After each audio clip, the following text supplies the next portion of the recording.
In the history of maritime disasters, the one ship that everyone has heard of is the Titanic. The pride of her company, the White Star Line, and the biggest ship in the world. Her tragic loss on her maiden voyage in 1912 shook the world. That a ship some had claimed unsinkable could be so cruelly destroyed, and with such tremendous loss of life. It was designed and built as the safest and most luxurious liner on the lucrative North Atlantic passenger route. The Cunard liners, Lusitania and Mauretania, had been built for speed, but the White Star's new giant liners, Olympic and Titanic, were the last word in elegance, comfort and safety, and the pinnacle of Edwardian marine technology.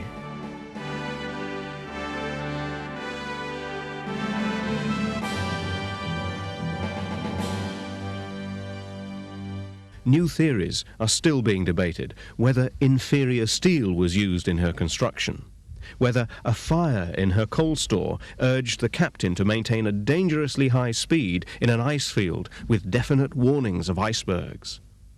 But even at the time, the facts of what really happened were not immediately clear.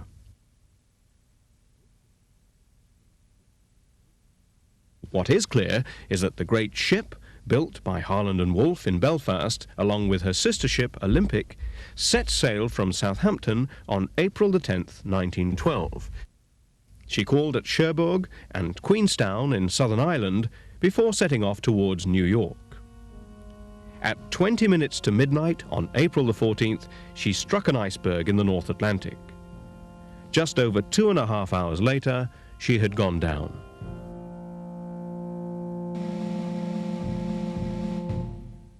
Only 705 people survived from the 2,228 on board. The liner carried more than the regulation number of lifeboats, but there were only enough places for about half those on board ship, and she wasn't even full. And with many lifeboats only partially filled, even less people could be saved.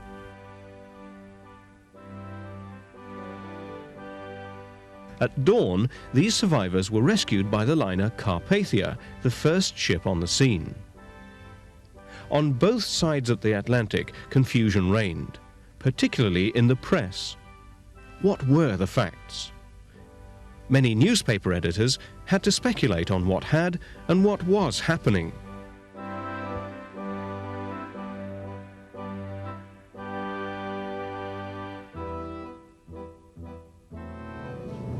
The Carpathia steamed on towards New York, which looked very different from how it looks today. Captain Rostron only allowed personal messages to be broadcast from the ship, so it wasn't until the Carpathia docked in New York that the press and the world knew the true story of the sinking of the Titanic.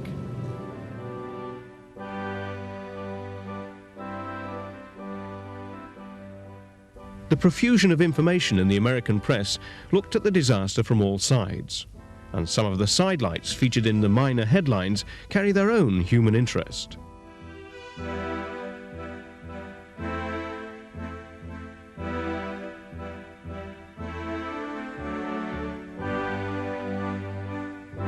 There was great use of illustrations. Pictures and artwork were suitably evocative and dramatic.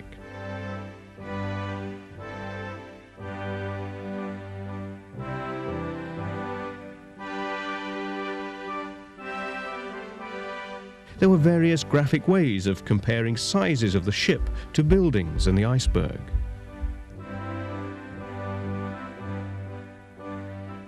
The British press also responded quickly. The newspapers of the time had a field day. The first newspapers in America just tended to report that the ship was safe. Then, as later reports came in, they reported the disaster and its magnitude. The English newspapers didn't.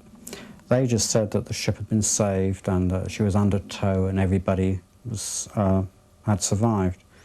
This one actually says, "Disaster to the Titanic, world's largest ship collides with an iceberg in the Atlantic."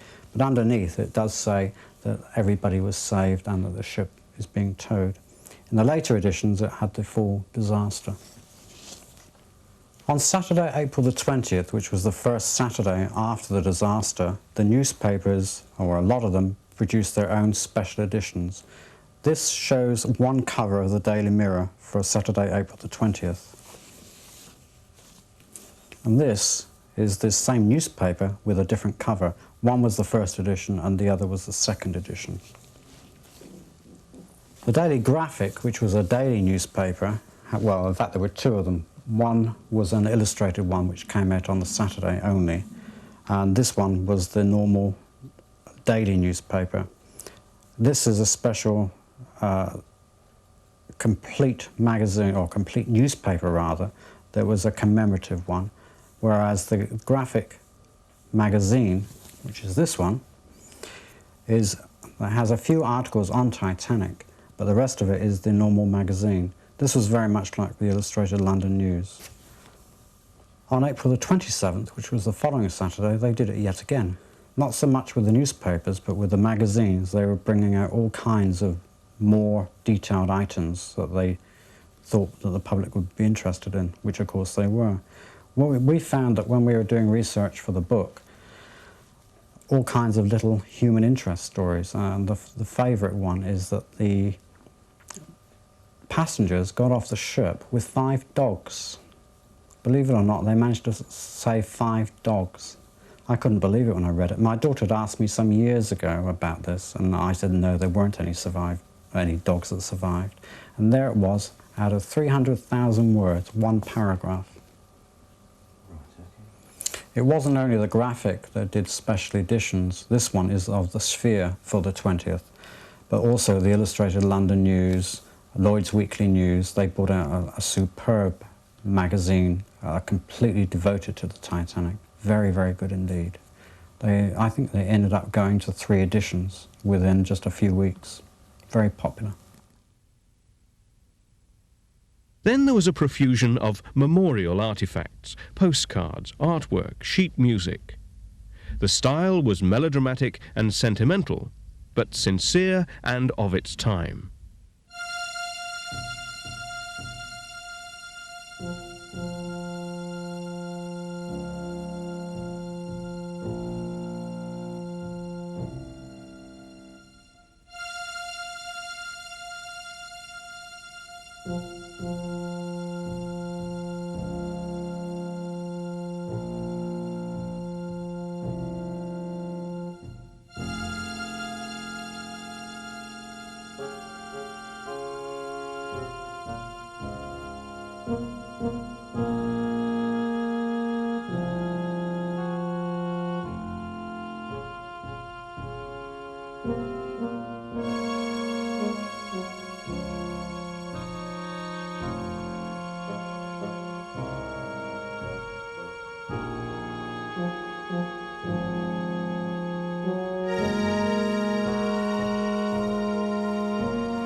And gradually memorials were commissioned and constructed to the passengers, crew, musicians and so on. One of the largest in the UK is to the ship's engineers, here in Southampton.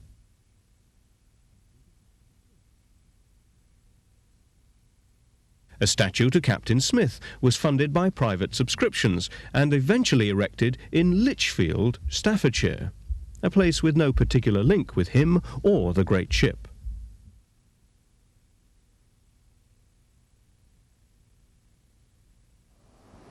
And this memorial is in New York City. It's a memorial lighthouse erected in 1913 to the memory of the officers, passengers and crew of the Titanic. This lighthouse stood above the East River on the roof of the old Seamen's Church Institute on South Street. And from 1913 to 1967, the time ball at the top of the lighthouse would drop down the pole to signal 12 noon to the ships in the harbour. This time ball mechanism was activated by a telegraphic signal from the National Observatory in Washington, D.C. In 1968, the lighthouse was moved to its present position as part of the entrance to the South Street Seaport Museum. New York has more memorials to the Titanic than any other city. Then there were the official inquiries, which give us most of our historical evidence of what actually happened on the night of April 14th.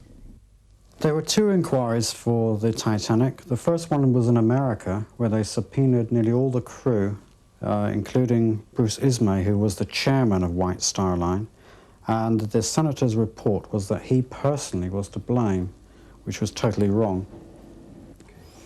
They also said that the ship was going too fast and didn't have enough lifeboats, although she was carrying more than the lifeboats required by the Board of Trade. There was a lot of problems with the detention of the crew in America, and after representations from the British government, most of the crew were allowed to leave except for the officers. Then, as they came back to England, another inquiry was opened. A lot of the crew were temporarily imprisoned for 24 hours in Plymouth. The unions managed to get them away from the Lapland, the ship that was carrying them, and after negotiations, the crew were sent home. The second inquiry was chairmaned by Lord Mersey in London, and their report was basically the same as the Americans. The ship was going too fast, she didn't have enough lookouts, and the captain ended up with the blame, which is, you know, standard. And White Star Line was very heavily censured over the loss of the Titanic.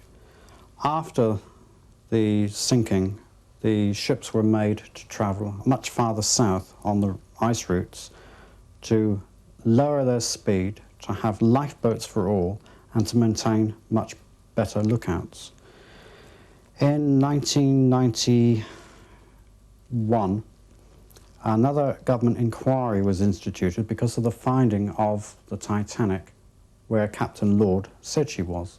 Nobody believed at the time. Captain Lord, who was captain of the Californian, said that the Titanic was 19 miles away from where he was. In fact, when they found her, she was 19.7 miles, so his navigation was spot on. And the family tried to clear his name. So the government instituted another inquiry. The report came out in April of 1992, and the report states that the ship was in the correct place, but because of the unbelievable clarity of the night, Captain Lord's ship did actually see the Titanic's rockets, but also stated that even if he had steamed at full speed, which obviously he couldn't do because he was in the middle of pack ice, he wouldn't have arrived any sooner than the Carpathia. Many survivors gave evidence at those first inquiries, and then they got on with their lives. When we got to New York, the people were very good to us, the people in New York. We went to the Junior League overlooking the river. And then they took me over to the shop and bought me a fur coat and a pair of shoes, which I hardly got. And then we went to Seattle, where my father was going to take over a hotel over there. Of course, when Father got drowned, and all that was cancelled, you see. So my mother booked a passage back to South Africa. So we went back to Cape Town. My father's sister lived in New York, and the plan was that we were going to stay with her for, I think it was 3 or 4 days, and then get the train through to Canada. So of course she met us, and we were whisked straight off to her home. And I was ill. I had, when they threw me from one boat into the other, they bruised me very badly right across, and I had lots of bouts of sickness, so they took me straight away into a hospital to have a look at me. And so I didn't see really much of the furore, actually. And we came back home quite quickly. Now, coming home, my mother went to bed every night and slept. I was the one that was a terror coming home. I wouldn't come out of the cabin. She lured me up onto the deck one day, and that was about all. Well, she came back to her parents, who of course were getting on. She was 50 by then, my mother. And we lived in this small town with my parents. And then I had a great musical talent, I was told. Anyway, I played the piano very well and I taught. And at 18 I had my voice trained and I did a lot of professional singing. And she died when I was 23 and I went off to Australia. Well, I went to Singapore to stay with her godson who invited me to do that. And then I went on to Australia with the idea that I might live there. I wasn't sure. But I did a lot of singing, and even in those days I was singing on the radio in Australia, and that's a long time ago, 1929. And but I didn't like it well enough to want to live there, so I came back to England. And I came back to England, and I had 3 or 4 really bad colds, really bad colds, and I couldn't sing. And I lost a lot of engagements through not being able to go, and I thought, well, perhaps... I came back in the winter, you see, from this very warm climate. So I thought, well, perhaps I'd better do something else. So a friend of mine had a very large wholesale motor business, and so I joined him there and ran the wholesale department. Still did a lot of singing in the evenings and that sort of thing. And then, of course, when the war broke out, like everyone else, it wasn't a question of what I wanted to do. I was a single woman on my own, and I could very easily have been sent up to a munition factory in goodness knows where. So I went to the Ministry of Food, and I was the food officer for this borough, and I hated it. Didn't dislike it. Filling in forms and answering questions, no good to me.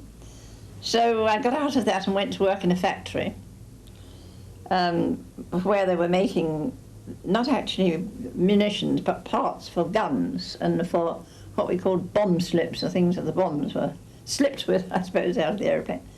And I liked that. It was people, I was working with people. And the director let me join the Industrial Welfare Society and paid for my training.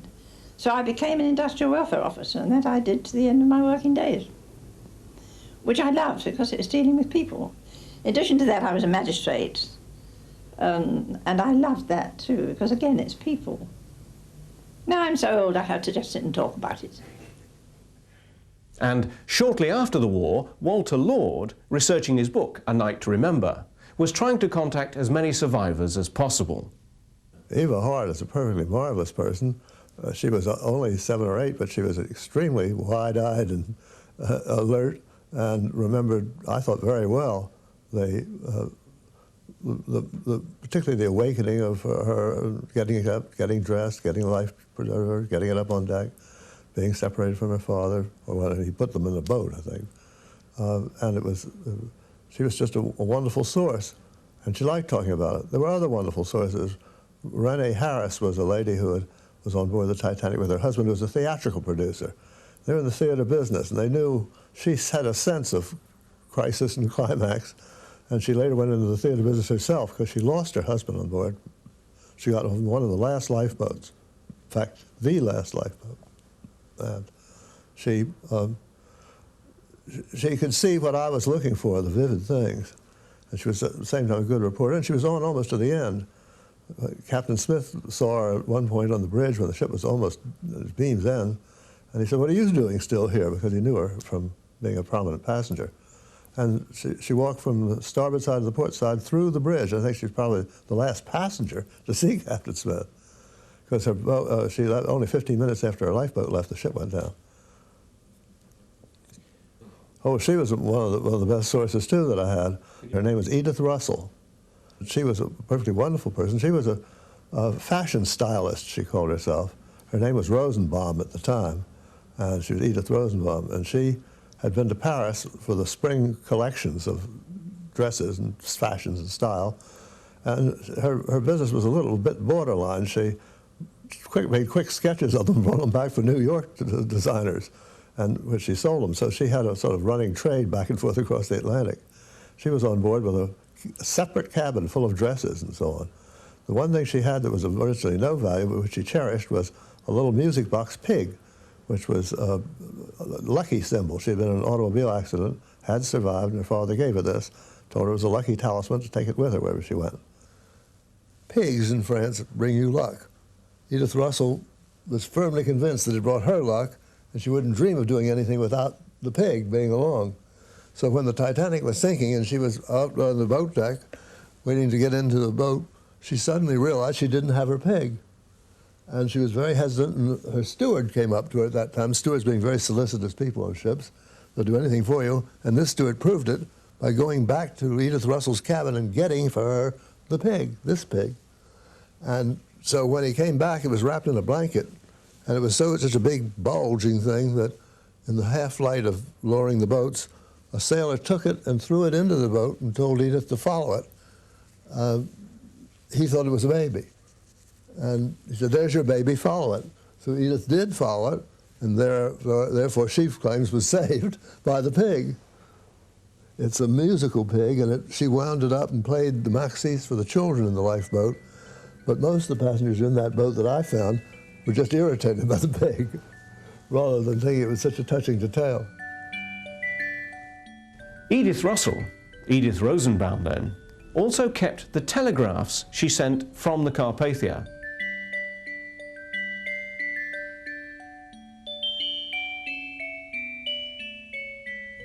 And the slippers that she wore on board the Titanic.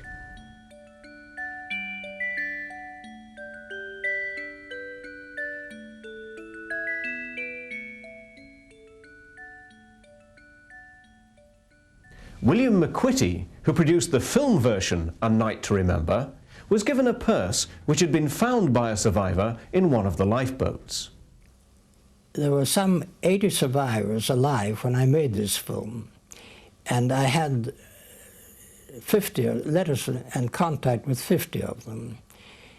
Edith Russell came on board the sets from time to time, and so did Lawrence Beasley, and with great help.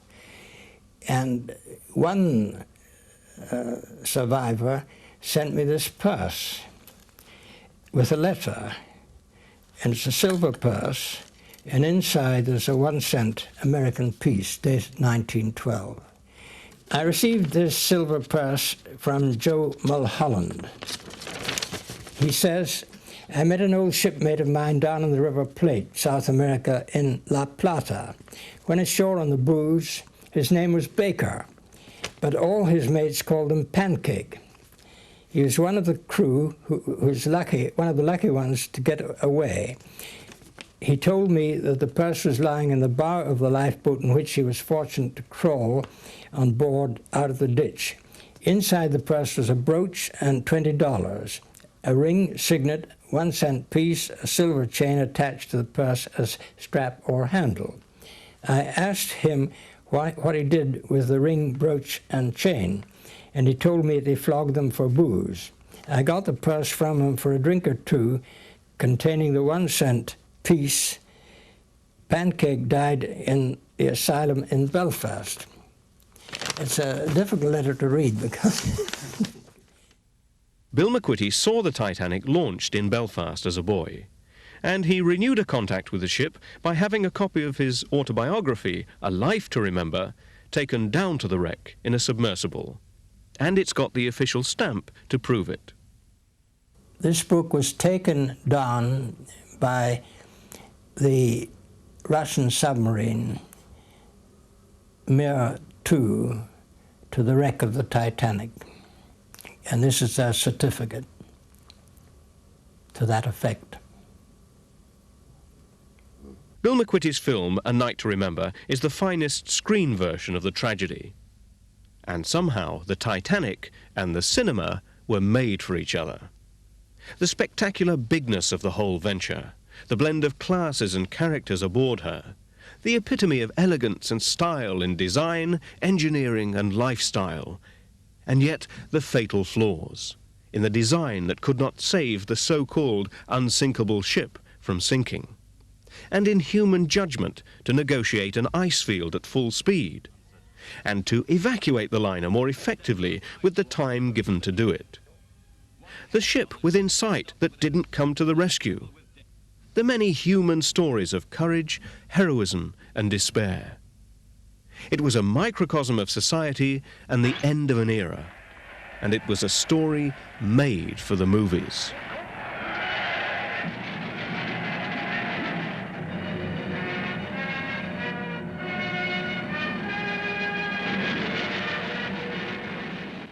The only genuine film which exists of the great ship consists of two brief shots taken on February the 17th, 1912, as she entered the Thomson graving dock next to Harland and Wolff's yard in Belfast.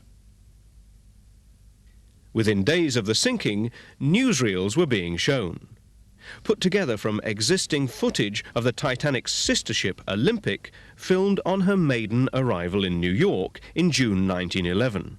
And here doubling for the Titanic. This is one surviving newsreel.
These scenes were filmed on board the Carpathia within a couple of days of her docking at Pier 54, New York.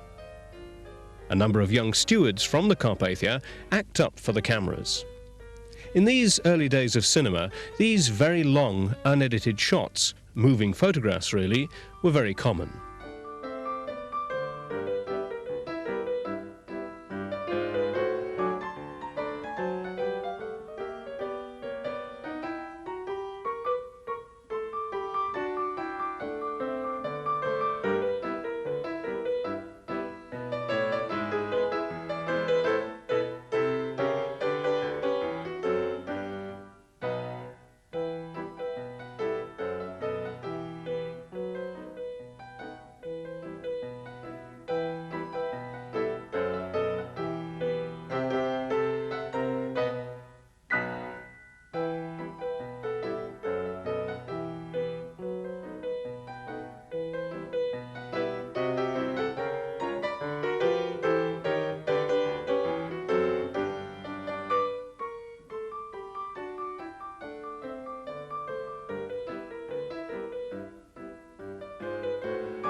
Captain Rostron's name is misspelt on more than one newsreel.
And then there were the dramatized films. Well, the first Titanic film was produced in New York in just within a month or so of the disaster, and it was called Saved from the Titanic. And it starred a young lady who had actually been a passenger on board the Titanic, Dorothy Gibson. The film was planned, written and shot in 3 weeks and released on May the 14th, 1912. No print of this film survives. It was made by Eclair, a French film company. Dorothy Gibson had been saved in lifeboat number 7, which was launched at 12:45 a.m. with only 28 people on board. Here she shows the location of the sinking. And here she wears the same clothes in which she was saved from the Titanic. Here she's greeted by her father and her boyfriend, Ensign Jack. And these are the Eclair Studios in New Jersey.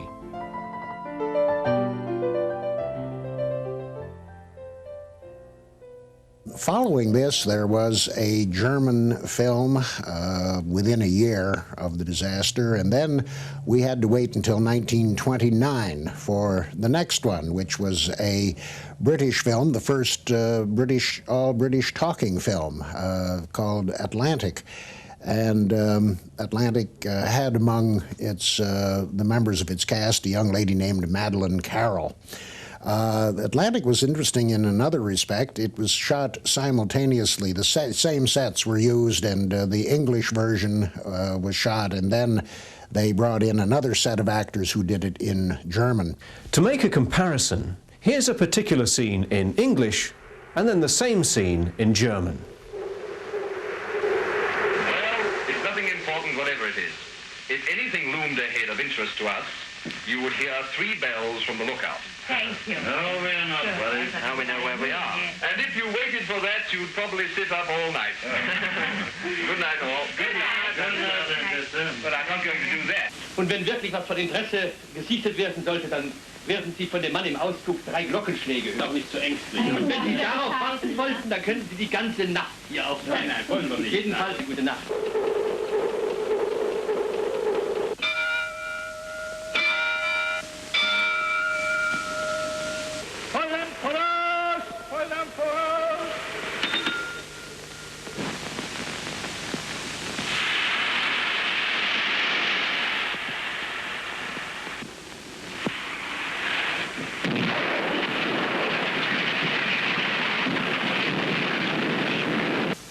Close the watertight doors. Close the watertight doors, sir. Draw the flares. Draw the fires.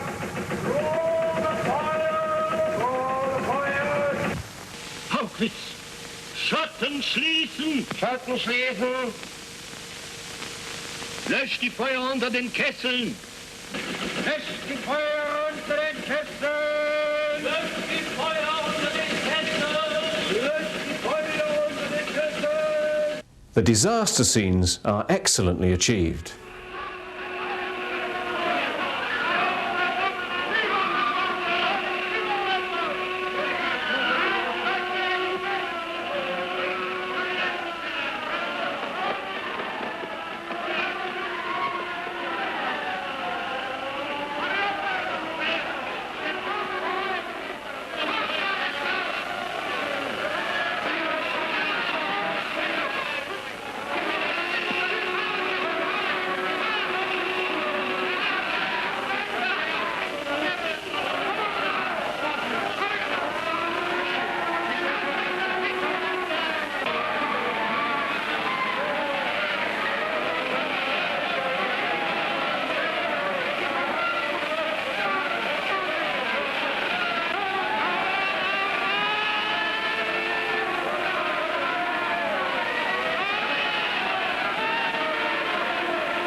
The German interest in Titanic continues with a propaganda film around 1943 called Titanic.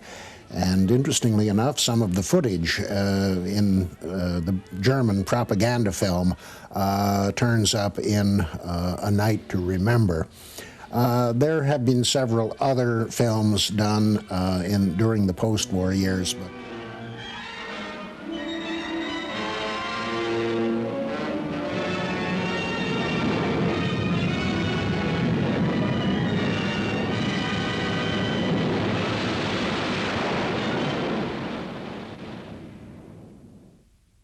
there have been many films made of Titanic, and this one with Clifton Webb and Barbara Stanwyck and a very young Robert Wagner was made in the 1950s. It was a fair success, but it was nowhere near as successful as the next one, which is A Night to Remember, the very famous one by Walter Lord.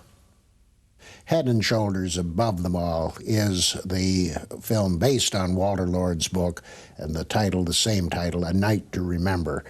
The film, for its authenticity, for its casting, for the transliteration from the printed page to the screen, has seldom, if ever, been equaled in any other film.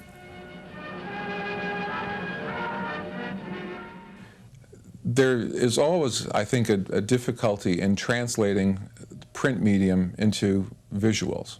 And I think in the case of A Night to Remember, the test of time shows that it was a marvelous, marvelous translation between those two media. You have incredible attention to detail and accuracy, the sets, the costumes, the dialogue, everything is right on the mark. And from a historical standpoint, that's what we look for, something that is true to the original event.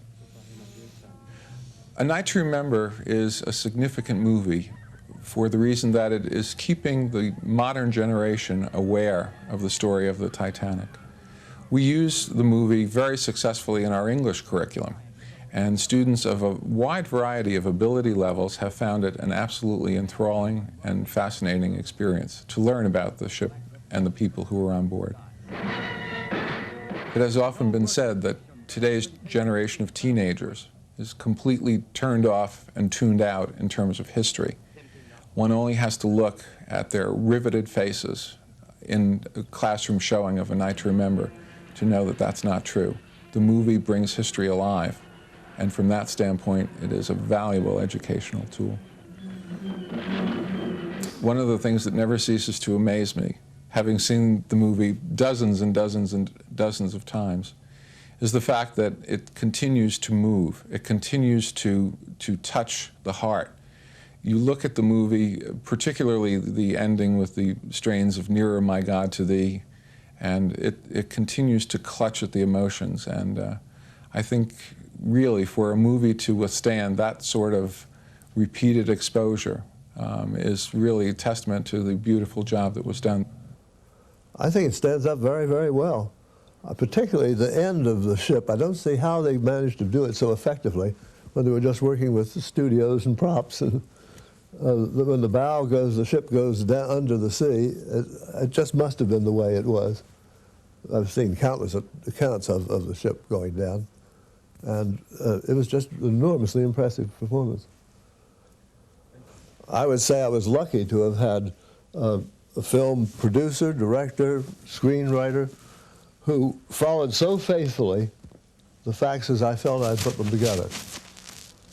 When there was doubt, they would always do what had really happened rather than make up something. I remember Eric Ambler changing several bits of dialogue and to the script to go with what I said.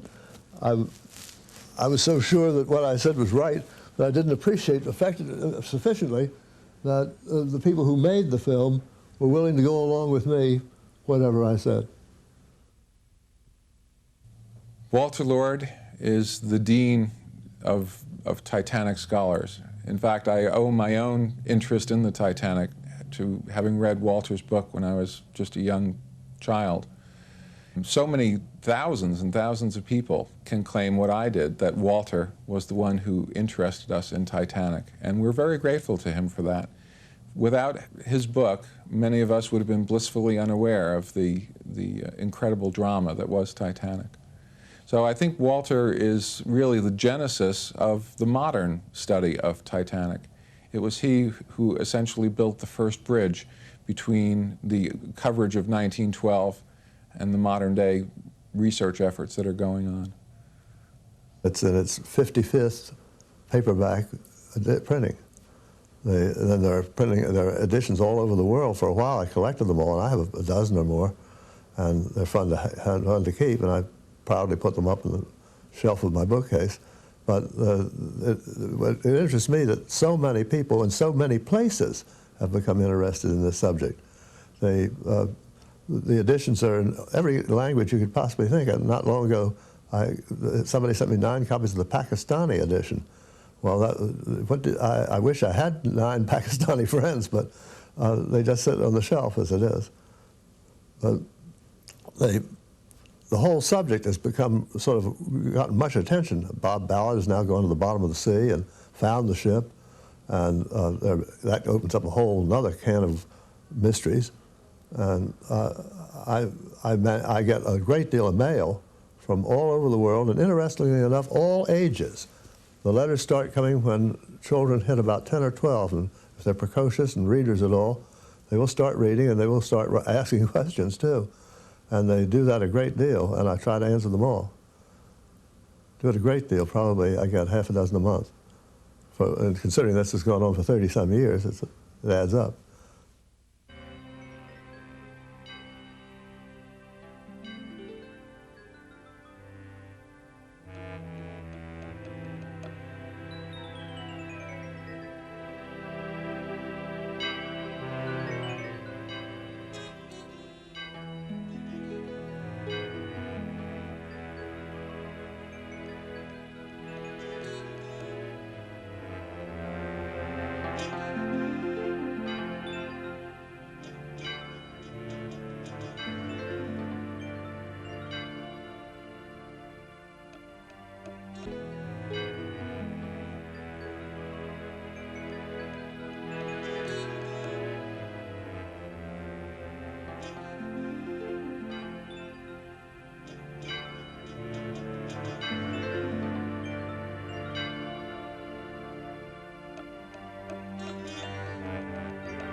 The ethics of bringing items up from the seabed near the Titanic has caused great and heated discussion.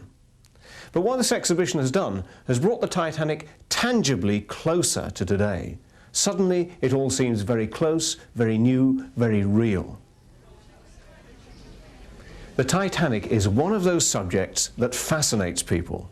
It's full of interest, it's full of intrigue, and it's still very controversial. The story of the Titanic echoes down the decades.